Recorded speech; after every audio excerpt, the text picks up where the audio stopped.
नमस्कार मित्रांनो, मी निलेश आणि स्वागत आहे तुमचं नीर ॲग्रो फार्म आमच्या यूट्यूब चॅनलमध्ये. तर मित्रांनो, आजचा जो आपला व्हिडिओ आहे तो खूप इन्फॉर्मेटिव्ह आणि माहिती देणार आहे. तर व्हिडिओ शेवटपर्यंत नक्की पहा आणि व्हिडिओ आवडल्यास मित्रांनो आमच्या चॅनलला लाईक, शेअर आणि सबस्क्राईब करायला विसरू नका.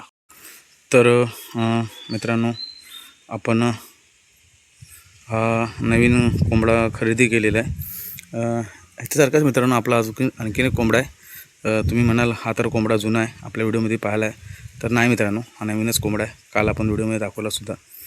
तर कसं मित्रांनो, आपण हा कोंबडा आणण्यामागचा उद्देश हा आहे की कुठेतरी आपल्या फार्मवरती इनब्रीडिंग झाली नाही पाहिजे. मित्रांनो, कुठेतरी आपल्या फार्मवरती इनब्रीडिंग झाली नाही पाहिजे आणि ती थांबली पाहिजे. तर इनब्रीडिंग म्हणजे काय?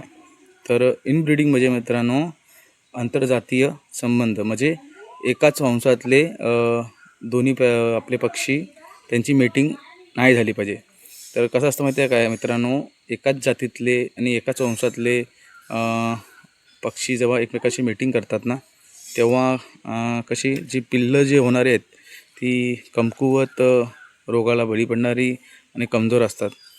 आणि जर आपल्याला नवीन ब्लडलाईन बनवायची असेल, आता हा कोंबडा आपण त्याच हेतूने आणलेला आहे. एक नवीन ब्लडलाईन आपण हेतून तयार करणार आहोत. नवीन ब्लडलाईन म्हणजे मित्रांनो, आता हा कोंबडा आपल्या जो कळपातल्या माद्या आहेत किंवा जे नवीन होणाऱ्या तलगी आहेत त्याच्याशी ह्याचा काहीच संबंध नाही. हा नवीन आहे, एकदम फ्रेश आहे. तर मित्रांनो, हा कोंबडा आणण्यामागचा एक उद्देश म्हणजे ह्यातून आता आपण एक नवीन ब्लडलाईन तयार करणार आहोत. आणि नवीन ब्लडलाईनने काय होतं मित्रांनो, जी नवीन पिल्लं तयार होतील ते एकदम फ्रेश असतील. ते त्यांना चांगली वाढ, निरोगी आणि सुदृढ अशी पिल्लं तयार होतील. आणि मित्रांनो, आणखीन एक तुम्हाला सांगायचं आहे की मित्रांनो, ही जी ब्लडलाईनची मिक्सिंग आहे, ती इनब्रीडिंग आहे, हे थांबवणं मित्रांनो ह्या कोंबड्यांच्या हातामध्ये नसतं, हे आपल्या हातामध्ये असतं. कारण की त्याला मित्रांनो कुठले नातेसंबंध माहिती नसतात. तर ते आपल्यावरती असतं, योग्यरित्या योग्य वेळेवर ब्रीडर कसा बदलायचा हे आपल्यावर डिपेंड असतं.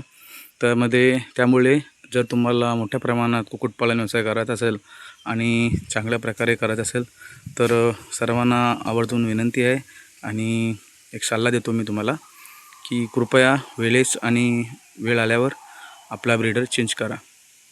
तर कशी वाटली आपली ही माहिती आम्हाला कमेंटद्वारे नक्की कळवा. आणि व्हिडिओ आवडल्यास मित्रांनो आमच्या चॅनलला लाईक, शेअर आणि सबस्क्राईब करायला विसरू नका. पुन्हा भेटूया दुसऱ्या व्हिडिओमध्ये.